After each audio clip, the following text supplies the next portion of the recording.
Hello everyone, welcome to Cutix. This is Pranay and UPSC lecturer PYQ जो series चल रही है हमारी, उसी सीरीज़ में एक नया सेशन में आपका फिर से स्वागत है।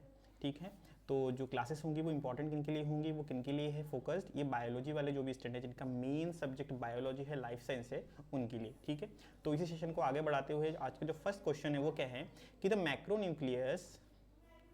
Macronucleus of paramecium is. देखिए पैरामीशियम क्या होता है, जब पैरामीशियम के बारे में बात करते हैं, पैरामीशियम में दो टाइप के न्यूक्लियस होते हैं। एक होता है मैक्रोन्यूक्लियस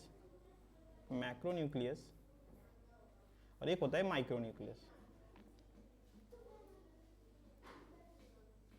अब जनरली क्या होता है यूकैरियोट्स में, या फिर क्या कहते हैं जनरली सेल में क्या होता है, एक सिंगल न्यूक्लियस होता है। If there is a nucleus there will be only single nucleus. हमें कॉमन नॉलेज यही है। तो जब पैरामीशियम के बारे में बात करते हैं तो पैरामीशियम इतना एडवांस होता है कि उसको अपने बॉडी के फंक्शनलिटी के लिए, फिर क्या कहते हैं इवॉल्व हुआ है अपने एनवायरनमेंट के अकॉर्डिंग, वो अपने आप को उसने इवॉल्व करा है कि उसके अंदर दो क्या कहते हैं हमारे पास न्यूक्लियस है। वन जो माइक्रो न्यूक्लियस है वो कैरी करता है क्या हमारे जो क्या कहते हैं माइक्रोन्यूक्लियस जो कैरी करता है, माइक्रोन्यूक्लियस वो कैरी क्या कर रहा होता है, वो कैरी करता है जनरली वो सारे के सारे फीचर जो कि क्या हो हमारे रिप्रोडक्शन से रिलेटेड हो, जो क्या हो हमारे रिप्रोडक्शन से रिलेटेड हो। तो जो भी रिप्रोडक्टरी फंक्शंस है, जो भी रिप्रोडक्शन वाले फीचर्स है, वो सारे के सारे कौन कैरी करता है, हमारा माइक्रोन्यूक्लियस। ठीक है, तो क्या कहा है, macronucleus of paramecium is haploid and controls reproduction. Reproduction के बारे में बात नहीं करेंगे, ये वाला ऑप्शन नहीं होगा। हैप्लॉइड कंट्रोल्स मेटाबॉलिज्म में, अब सारे के सारे में क्या आएगा हमारे पास, हैप्लॉइड और क्या कहते हैं मेटाबॉलिज्म के बारे में बात करें। ठीक है, तो जब माइक्रोन्यूक्लियस के बारे में बात करें तो माइक्रोन्यूक्लियस हमारे पास क्या होता है, माइक्रोन्यूक्लियस होता है हमारे पास 2n कंडीशन में होता है। 2n या फिर इसको जो बोलते हैं नॉर्मली क्या बोलते हैं इसको हम, डाइप्लॉइड। ठीक है, तो हैप्लॉइड नहीं होता है ये, ना माइक्रोन्यूक्लियस हैप्लॉइड होता है ना ही मैक्रोन्यूक्लियस। ये क्या होता है हमारा, ये होता है हमारा पॉलीप्लॉइड। ये क्या होता है हमारा पॉलीप्लॉइड। पॉलीप्लॉइड मतलब क्या, देखिए हैप्लॉइड, डिप्लॉइड, पॉलीप्लॉइड में क्या डिफरेंस क्या होती है कि एक सिंगल क्रोमोसोम की जब उस अगर मान लेते हैं कोई एक ऑर्गेनिज्म है जिसके अंदर क्या है हमारे पास 3 क्रोमोसोम है, सपोज करते हैं कि 3 क्रोमोसोम है। ठीक है, और 3 क्रोमोसोम कुछ ऐसे हैं। ठीक है, ये फर्स्ट क्रोमोसोम, ये सेकेंड क्रोमोसोम, अलग अलग कलर में बनाने का रीजन क्या आप समझ जाओगे अभी। ठीक है, और दिस इज थर्ड क्रोमोसोम। ठीक है, तो अगर उस पर्टिकुलर ऑर्गेनिज्म के अंदर ये 3 क्रोमोसोम है इस तरीके से, तो इसको क्या बोलेंगे हम, इसको बोलेंगे हैप्लॉइड कंडीशन। इसको क्या बोलेंगे हम, हैप्लॉइड कंडीशन। ठीक है, जो बच्चे न्यू हैं, जिन्होंने क्या कहते हैं हैप्लॉइड डिप्लॉइड के क्या कहते हैं फिनोमिना को नहीं जानते, उनके लिए थोड़ा सा है। ठीक है, अब अगर बात करते हैं कि सेम ऑर्गेनिज्म में क्या हो, हमारे पास कुछ इस तरीके कंडीशन है। ठीक है, सेम क्रोमोसोम की दो कॉपीज पड़ी हुई है, सेम क्रोमोसोम की क्या है हमारे पास दो कॉपीज पड़ी हुई है, तो that will be diploid condition. ये क्या है हमारे पास, ये है हमारा n कंडीशन, ये है हमारा 2n condition. Number of chromosome क्या है, डबल हो गए। तो जब 2n कंडीशन होगी तो उसको हम क्या बोलेंगे, डाइप्लॉइड कंडीशन।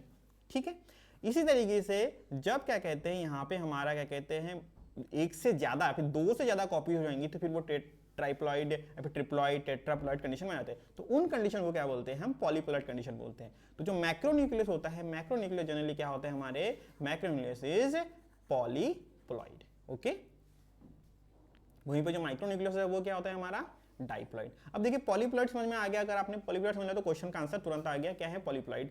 Controls metabolism. अब मेटाबॉलिज्म की बारे में बात करते हैं, सारे के सारे मेटाबॉलिज्म में था, हालांकि सारे ऑप्शन हमारे डिलीट हो गए, बट फिर भी एक बार जानने की बात है कि जो माइक्रोन्यूक्लियस होता है वो सारे के सारे रिप्रोडक्टरी फंक्शंस को कंट्रोल कर रहा होता है, वाइल जो मैक्रोन्यूक्लियस होता है जो भी नॉन रिप्रोडक्टरी फंक्शंस होते हैं, जो भी नॉन रिप्रोडक्टरी फंक्शंस होते हैं उनको कंट्रोल कर रहा होता है। तो जो मैक्रोन्यूक्लियस का काम क्या होता है, जो भी नॉन रिप्रोडक्टिव फंक्शंस है, मेटाबॉलिज्म हो गया, रेस्पिरेशन हो गया, मसल जितने भी सारे मसल, सॉरी पैरामीशियम के मसल के बारे में बात नहीं करेंगे हम, वहाँ पे साइटोस्केलेटल के बारे में बात करेंगे, साइटोप्लाज्म के बारे में बात करेंगे। ठीक है, तो जितने भी मूवमेंट, सारी की सारी जो नॉन रिप्रोडक्टिव फंक्शंस है वो मैक्रोन्यूक्लियस हैंडल कर रहा होता है, while there is micronucleus which only controls, which only take part in reproduction. Okay, समझ में आ गया होगा। नेक्स्ट क्वेश्चन पे आगे बढ़ते हैं। विच ऑफ द फॉलोइंग सब फाइलम, फाइलम के बारे में बात नहीं कर रहे, सब फाइलम के बारे में बात कर रहे, इज एक्सक्लूसिवली एंडोपैरासाइटिक। एंडोपैरासाइटिक और एक्सोपैरासाइटिक दो टर्म होते हैं, एक होता है एंडो। एंडो मीन्स क्या है कि जो उस पर्टिकुलर होस्ट को, पैरासाइट मतलब क्या है, पैरासाइट किस पे डिपेंड रहता है, हमारे होस्ट पे डिपेंड रहता है। ये क्या करता है, अपने होस्ट के सिस्टम को हैक करता है और उसी के क्या कहते हैं जो भी न्यूट्रिशन उसके ऊपर वो फीड अप कर रहा होता है, ठीक है। तो जो एंडोपैरासाइटिक का मतलब क्या है कि जब वो होस्ट की बॉडी के अंदर हो, जब वो क्या करे, वो होस्ट की बॉडी के अंदर से अपना सारा का सारा न्यूट्रिशन ले, उसको क्या बोलेंगे हम, एंडोपैरासाइट, ठीक है। मतलब inside the host body, inside the host body. While exo वाला क्या होगा, एक्सो अब नाम समझ में आ गया, एक्सो मतलब क्या है, आउटर। तो एक्सो मतलब क्या है कि जो outside of the host body, outside the body of host, ठीक है। सिंपल है, एक्सो एंडो पता है तो सब पता आ गया। अब इस सब में आते हैं, जो सार्कोमेस्टिकोफोरा होता है ये हमारा एंडोपैरासाइटिक नहीं होता है, हमारा एक्सोपैरासाइटिक होता है, ठीक है।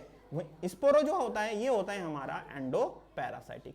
अब बाकी कुछ और देखने की जरूरत ही नहीं है अगर स्पोरो जो आ गया तो, ठीक है। अब देखिए ये चीज़ आपको पता कैसे चलेगी, जब आप टैक्सोनॉमी को पढ़ते हैं, ठीक है, क्योंकि ये एक टाइप से जितने भी आप फाइलम सब फाइलम पढ़ते हैं, देखिए क्लास तक नहीं पहुंचते हैं यहाँ पे, क्योंकि क्लास तक पहुंच जाओगे तो टैक्सोनॉमी में एकदम सैकड़ों क्या कहते हैं हमारे पास क्लासेस हैं।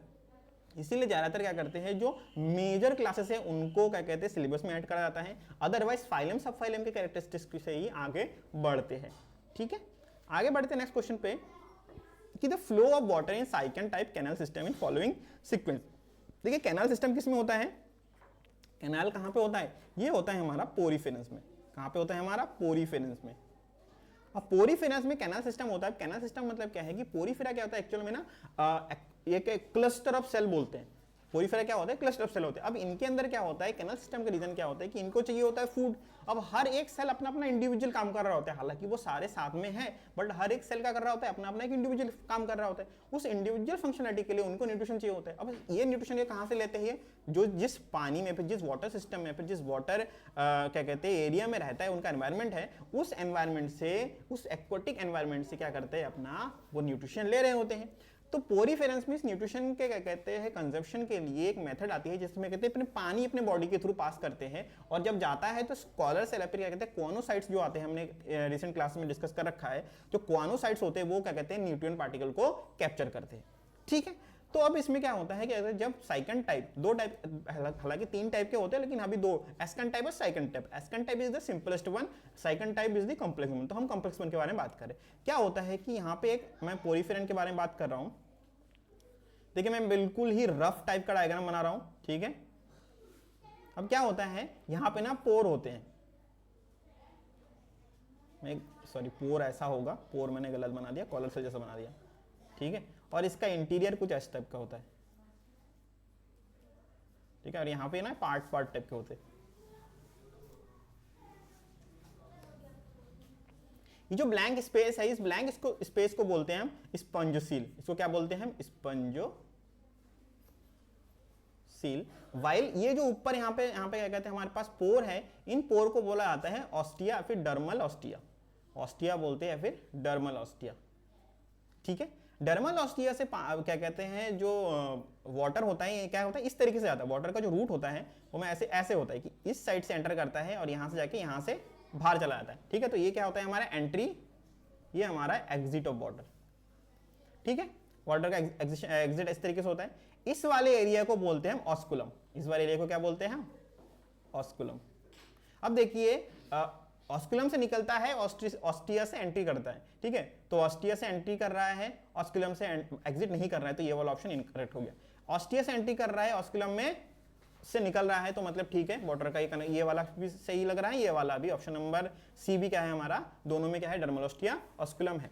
अब देखिए क्या बात करते हैं, अब इसके बाद क्या होता है, इनकरेंट कैनाल में पहुंचते हैं। कहाँ पे पहुंचते हैं, अब ये पानी यहाँ पे पोर से इनकरेंट कैनाल में पहुंचता है। इनकरेंट कैनाल से यहाँ पे क्या होता है, इसके अंदर ना स्टेशन जैसा होता है, स्टेशन जैसे होते हैं। उन स्टेशन को क्या बोलते हैं हम, वाटर स्टेशन को क्या बोलते हैं, इनको बोलते हैं जो फर्स्ट एनकाउंटर होता है उनको बोलते हैं प्रोसोपाइल्स। क्या बोलते हैं उनको, प्रोसोपाइल्स। जहां पे क्या होता है हमारा पानी स्टेशन की तरह होता है। उसके बाद वापस से करंट में आते हैं, वापस से क्या कहते हैं एक जगह से निकलते हैं, और उस लोकेशन को क्या बोलते हैं हम, इसको बोलते हैं एपोपाइल्स। इसको क्या बोलते हैं हम, एपोपाइल्स। तो कहां से आया, ऑस्टिया से एंटर करा, इनकरेंट कैनाल वगैरह नहीं है इसके अंदर, तो उसके बारे में डिस्कस नहीं करेंगे अभी। ऑस्टिया से आया, प्रोसोपाइल में गया, प्रोसोपाइल से एपोपाइल्स में गया, स्पंजोसील के थ्रू यहाँ पे कहां से एग्जिट हो गया हमारा, ऑस्कुलम से। तो क्या है मतलब ऑस्टिया, ऑस्टिया, ठीक है, प्रोसोपाइल, एपोपाइल लिखा है इसमें, तो ये वाला ऑप्शन नंबर भी इनकरेक्ट हो गया। प्रोसोपाइल ठीक है, एपोपाइल्स ठीक है, ऑस्कुलम ठीक है, तो option number C will be our correct option. समझ में आ गया होगा, ठीक है। नेक्स्ट क्वेश्चन पे आगे बढ़ते हैं। Match the phylum in list A. List A का जो फाइलम है उसको क्या कहते हैं, कैरेक्टर्स, यानी फाइलम के कैरेक्टर्स लिस्ट बी में लिखे हुए हैं, उसको क्या कहते हैं, आपने मैच करवाना, ठीक है। तो पोरीफेरा, एनिलिड्स, ऑर्थोपोड्स, इकाइनोडर्म्स, वहीं पे लिखा हुआ है nephridia, jointed appendages, water vascular system, canal system.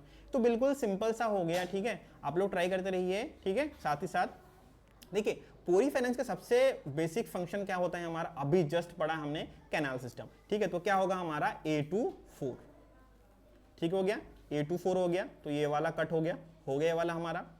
Analyte का क्या होता है, बेसिक जो क्या कहते हैं हमारा क्या बोलते हैं हम, कैरेक्टर, बेसिक कैरेक्टर क्या होता है एनालिट का। अब यहाँ पे एक चीज हम क्या कहते हैं, कंसीडर करते हैं कि चलो एनालिट का नहीं पता है हमको एनालिट का इसमें हमने नहीं पढ़ा, हम नहीं जानते हैं, ठीक है। कि कहीं लगा कि हाँ नेफ्रिडिया सुन के लग रहा है कि ये हमारा किससे है, ये ऑर्थोपोड से बिलोंग करता होगा, ठीक है। लेकिन नेफ्रिडिया नहीं आता है, बट हमने ऑर्थोपॉड के बारे में हमेशा सुना है क्या, कि उसके अंदर क्या होते हैं, हमारे जॉइंटेड अपेंडेजेस होते हैं, ठीक है। तो बी हमको नहीं पता अभी, सी हमने क्या बोल दिया, जॉइंटेड अपेंडेजेस, ठीक है। इस तरीके से अगर आधी जानकारी भी है तब भी कर सकते हैं काम, ठीक है। तो सी के साथ जॉइंटेड अपेंडेज, मतलब सी से ऑप्शन नंबर 2 ये दोनों है, तो ऑप्शन नंबर ए और सी करेक्ट इनकरेक्ट हो गए, ठीक है। अब बचा क्या हमारे पास ऑप्शन, और देखिए ए के साथ 4 तो सारे में ही है, ठीक है, तो उसको हम इंक्लूड नहीं करते भी। अब इकाइनोडर्म का सबसे बेसिक फीचर क्या है, वाटर वेस्कुलर सिस्टम। इकाइनोडर्म्स का सबसे बेसिक फंक्शन क्या है हमारा, वाटर वेस्कुलर सिस्टम। तो D2 क्या होगा हमारा, D2-3। तो D2-3 कौन सा वाला है, एक ये वाला है, ये वाला है, ये वाला इनकरेक्ट हो गया, बचा खाली ये वाला, ठीक है। देखिए आ गया।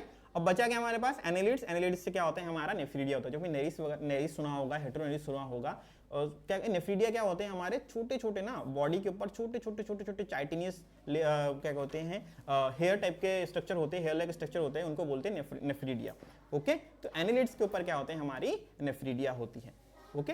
तो B2-1, तो ऑप्शन नंबर क्या है हमारे पास, हमने क्या करेक्ट करा, ऑप्शन नंबर डी हमारा करेक्ट है, ठीक है। मैंने अभी थोड़ी देर पहले कहा है कि जब हम क्या कहते हैं ऐसे एग्जाम में बैठते हैं, फिर ऐसे एग्जाम के लिए प्रिपरेशन कर रहे होते हैं, उस टाइम पे देखिए सिलेबस के अकॉर्डिंग चलना बहुत ज़्यादा ज़रूरी होता है, ठीक है। अब सिलेबस के अकॉर्डिंग चलते चलते ऐसा नहीं कि बहुत ज़्यादा डीप में चले जाए, बेसिक कैरेक्टर, बेसिक चीज़ें आपने पता होनी चाहिए, सिंपल।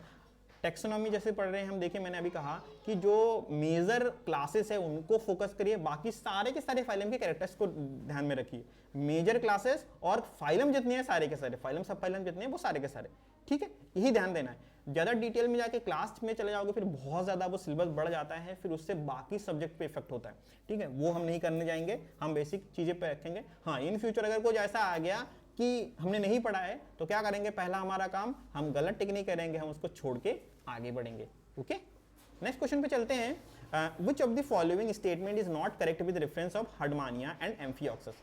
देखिए एम्फियोक्सस और हर्डमानिया दोनों के दोनों क्या हमारे मरीन एनिमल है, हमने ढूंढना क्या है, which one is not correct, incorrect कौन सा वाला है। तो दोनों के दोनों मरीन होते हैं, हाँ सही है। Both are माइक्रोफेगस। माइक्रोफेगस मतलब क्या है कि ये जो ईट करते हैं या फिर इनका जो कहते हैं डाइट है वो क्या है, माइक्रो न्यूट्रिएंट, माइक्रो चीजों पे डिपेंडेंट, मतलब छोटे छोटे चीजों पे डिपेंडेंट होती है, बिल्कुल सही, ठीक है। अब इसका रीजन क्या है कि ये दोनों के कहते हैं जो माउथ है, उन माउथ में क्या है, इनका जो सिलिया क्या होते हैं, आपने क्या कहते हैं यूग्लिना पढ़ा होगा, पैरामीशियम पढ़ा होगा, हालांकि यूग्लिना में ज़्यादा समझ में आता है, सॉरी पैरामीशियम में ज़्यादा समझ में आता है, ठीक है। उसमें क्या होता है हमारे पास सिलिया लगे होते हैं पैरामीशियम के ऊपर, ठीक है। तो सिलिया मतलब क्या है कि बॉडी में हेयर लाइक स्ट्रक्चर होते हैं, वही हेयर लाइक स्ट्रक्चर इनके माउथ के अंदर होता है, ठीक है, ये कुछ इस तरीके से होता है, ठीक है। अब ये क्या करते हैं, सिलेरी फीडर में काम करते हैं। तो दोनों हर्डमानिया और एम्फियोक्सस दोनों के दोनों क्या करते हैं, हमारे सिलेरी फीडर की तरह काम करते हैं। अब सिलेरी फीडर, अब सीलिया से जो फीड करेंगे वो एक्चुअल में क्या होंगे, ऑब्वियस सी बात है, ये सीलिया जिनको कैच करेंगे, छोटे छोटे हेयर जिनको कैच करेंगे, वो ऑब्वियस सी बात है वो माइक्रो हो जाएंगे, इसीलिए हम क्या बोलते हैं, दोनों के दोनों हमारे क्या है, माइक्रोफेगस होते हैं। अब जब हम बात करते हैं बोथ परफॉर्म रेट्रोग्रेसिव मेटामॉर्फोसिस, तो मेटामॉर्फोसिस क्या होती है, मेटामॉर्फोसिस इज अ प्रोसेस जहां पे क्या होता है, सिंपलेस्ट चीज धीरे धीरे क्या होती है हमारी, वो कॉम्प्लेक्स चीज बनती है। रेट्रोग्रेसिव में क्या होता है, जो लार्वल फॉर्म होता है वो कॉम्प्लेक्स होता है compare to the adult form. Adult form क्या होता है हमारा, लेस कॉम्प्लेक्स होता है compare to the larval form. तो उसको क्या बोलते हैं हम, रेट्रोग्रेसिव, मतलब उल्टा जा रहा है, विपरीत मेटामॉर्फोसिस हो रहा है। ठीक है, कुछ लोगों को विपरीत समझ में नहीं आएगा, ऑपोजिट डायरेक्शन में जो मेटामॉर्फोसिस होती है, मतलब मेटामॉर्फोसिस का एक्चुअल काम क्या होता है कि कोई सिंपल चीज है, लार्वा है, उसको धीरे धीरे हमने क्या बढ़ाया, आगे बढ़ाया, और आगे बढ़ा के उसको कॉम्प्लेक्स बॉडी दी। वाइल रेट्रोग्रेसिव मेटामॉर्फोसिस क्या है हमारा, वो उल्टा फंक्शन कर रहा होता है। ओके, तो यहाँ पे क्या बोलेंगे हम इसको कि दोनों के दोनों रेट्रोग्रेसिव मेटामॉर्फोसिस नहीं, हर्डमानिया हमारा रेट्रोग्रेसिव मेटामॉर्फोसिस नहीं करता है, सॉरी हर्डमानिया करता है हमारा, एम्फिऑक्सिस नहीं कर रहा होता है। ठीक है, तो ये वाला क्या होगा हमारा, ऑप्शन नंबर डी क्या होगा हमारा, नॉट करेक्ट होगा। दोनों के दोनों क्या होते हैं, रेट्रोग्रेसिव मेटामॉर्फोसिस शो नहीं करते हैं। ठीक, नेक्स्ट क्वेश्चन पे आगे बढ़ते हैं। हेट्रोनेरिस, हेट्रोनेरिस क्या होता है, नेरिस का ही एक फॉर्म होता है। अब देखिए जैसे मैंने बोल दिया तो आंसर आ गया। ठीक है, the sexual phase of Nereis. ठीक है, अब क्या होता है जब नेरिस क्या होता है, जब क्या कहते हैं सेक्सुअली मैच्योर हो जाता है, व्हेनेवर नेरिस क्या होता है हमारा, सेक्सुअली मैच्योर हो जाता है, ये क्या कहते हैं अपने बरो से निकलता है। ठीक है, ये कम आउट फ्रॉम देयर बरो, कम आउट फ्रॉम देयर बरो, और ये कहां पे एंटर कर जाता है, ये एंटर करता है हमारे, सॉरी ये कहां पे चला जाता है, ये चला जाता है हमारे वाटर सिस्टम में। ठीक है, जब ये वाटर सिस्टम में चला जाता है तो उस टाइम पे क्या होता है, इसकी बॉडी में चेंजेस होते हैं, और उस फॉर्म को क्या बोलते हैं हम, हेटेरोनेरिस फॉर्म। ठीक है, उस फॉर्म को क्या बोलते हैं हम, हेटेरोनेरिस फॉर्म। समझ में आ गया। तो नेरिस का जो सेक्सुअली मैच्योर फॉर्म है उसको हम क्या बोलेंगे, हेटेरोनेरिस। अब जब बात करते हैं हिमेटोफेगस, नहीं ये हिमेटोफेगस नहीं होता है। हिमेटोफेगस क्या होते हैं, वो सारे के सारे ऑर्गेनिज्म जो क्या कहते हैं ब्लड सकिंग होते हैं, जो कि क्या होते हैं हमारे ब्लड सकिंग होते हैं, जैसे कि बिलोंग्स टू हिरुडिनिया। हिरुडिनिया मतलब लीच, जो जोंक जो आप समझते हो ना हिंदी में, हिरुडिनिया लीच जिसे बोलते हैं, वो लीच क्या होती है, ब्लड सकिंग आता है। तो हेमेटोफेगस वो होते हैं जो ब्लड सकिंग हमारे पास ऑर्गेनिज्म होते हैं। ठीक है, तो नेरिस हमारा है ब्लड सकिंग ऑर्गेनिज्म नहीं है, इसीलिए हम ये वाला भी हम इनको, सॉरी ये वाला भी इनकरेक्ट कर देंगे। और उसके साथ साथ क्या बोलेंगे हम कि क्या कहते हैं जो हमारा हिरुडिनिया है वो इससे बिलोंग नहीं करता। ये कहाँ बिलोंग करता है, ये बिलोंग करते हैं हमारा एनेलिड्स में। ठीक है, कहाँ पे बिलोंग करता है, क्योंकि नेरिस एनेलिड्स का पार्ट है। ओके, बिलोंग टू ओलिगोचेट, देखिए ओलिगोचेट से नहीं बिलोंग करता, ये बिलोंग करता है पॉलीचेट से। पॉलीचेट, ओलिगोचेट, चेट्स क्या होते हैं हमारे बॉडी के ऊपर छोटे छोटे हेयर, थ्रेड लाइक स्ट्रक्चर, उनको क्या बोलते हैं हम, चेटा बोलते हैं। ठीक है, तो ओलिगोचेट मतलब 2 to 8 जब होता है तब बोलते हैं ओलिगो, उससे ज्यादा बढ़ जाता है वो क्या होते हैं हमारे पॉलीचेट्स। ठीक है, तो जब ये क्या कहते हैं इसकी बॉडी के ऊपर 2 to 8 वाला आ जाएगा सीन, तो उसको क्या बोलेंगे हम, ओलिगोचेट्स। ठीक है, जब ये 8 से आगे बढ़ जाएगा, मोर देन 8, ठीक है, तब क्या बोलेंगे हम इसको बोलेंगे हम पॉलीचेट्स।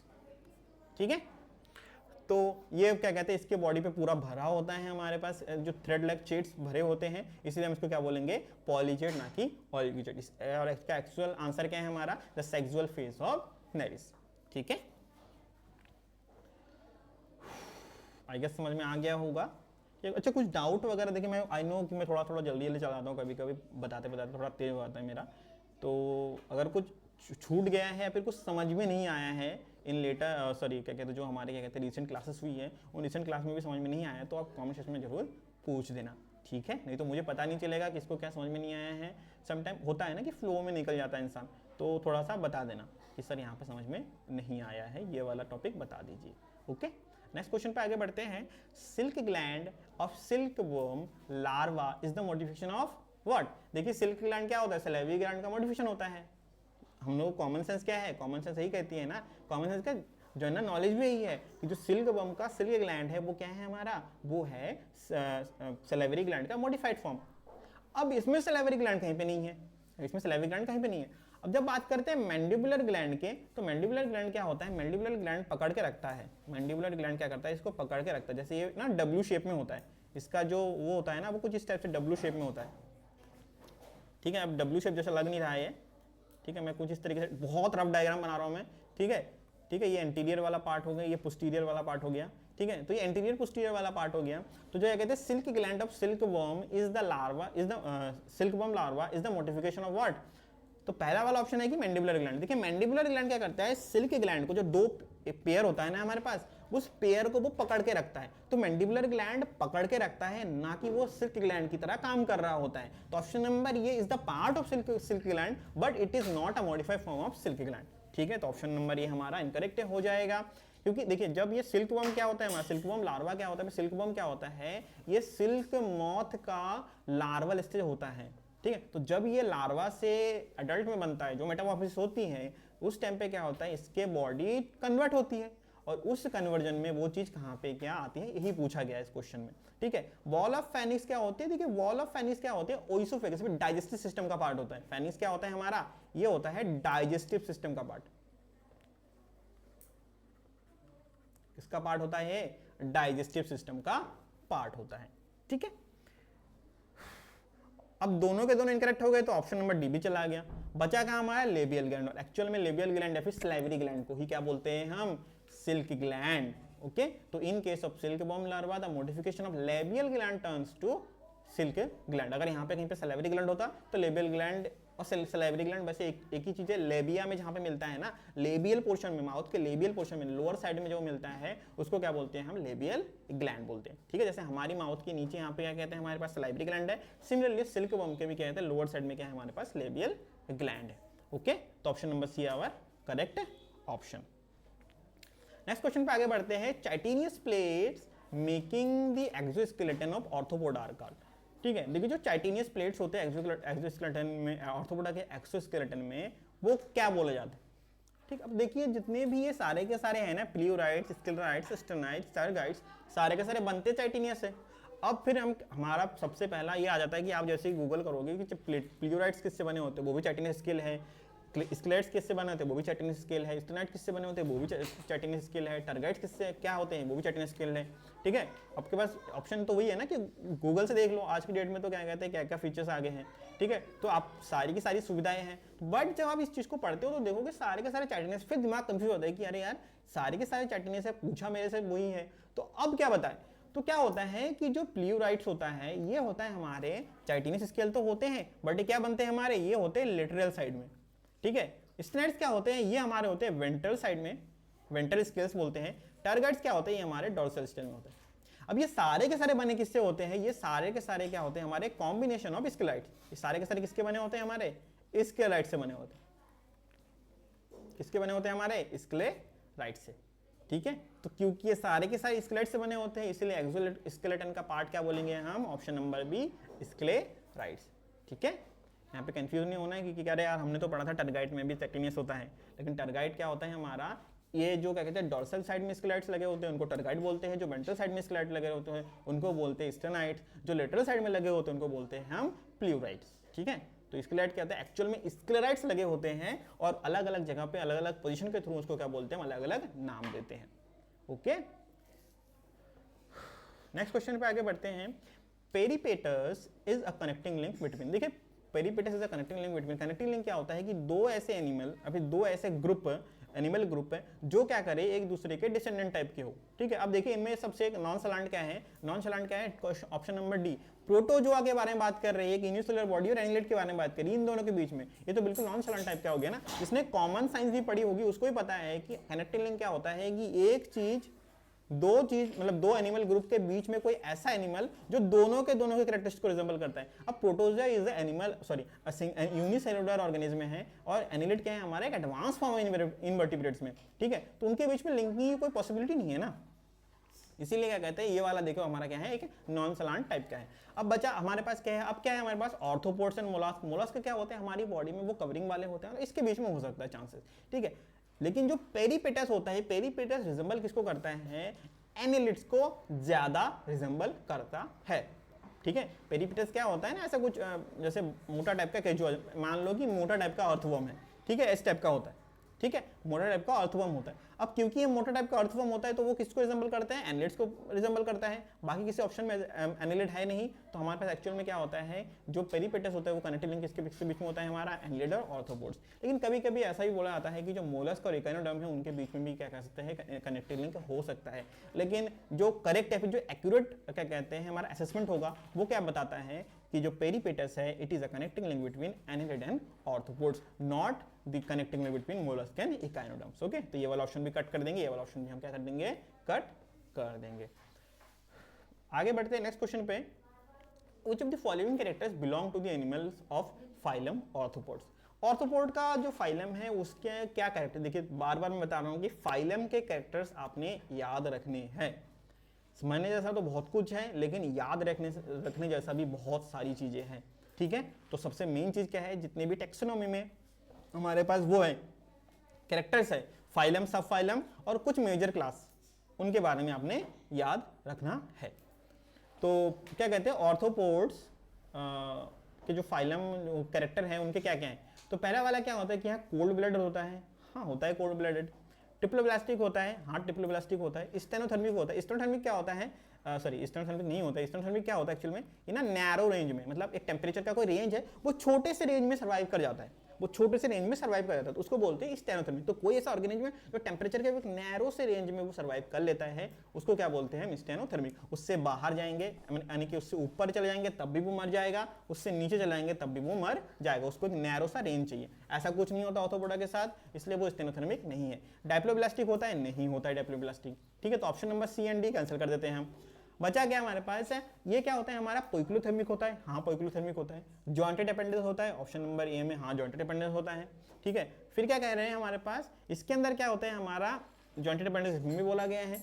फिर क्या बोले, क्लोज सर्कुलर सिस्टम, नहीं, ऑर्थोपोड्स में होता है क्या हमारा, ओपन सर्कुलर सिस्टम। तो ऑप्शन नंबर ये इसलिए इनकरेक्ट हो गया। तो ऑप्शन नंबर बी मतलब क्या है कि जो फाइलम ऑर्थोपोड्स है उसमें क्या होता है, वो क्या होते हैं हमारे ट्रिप्लोब्लास्टिक होते हैं।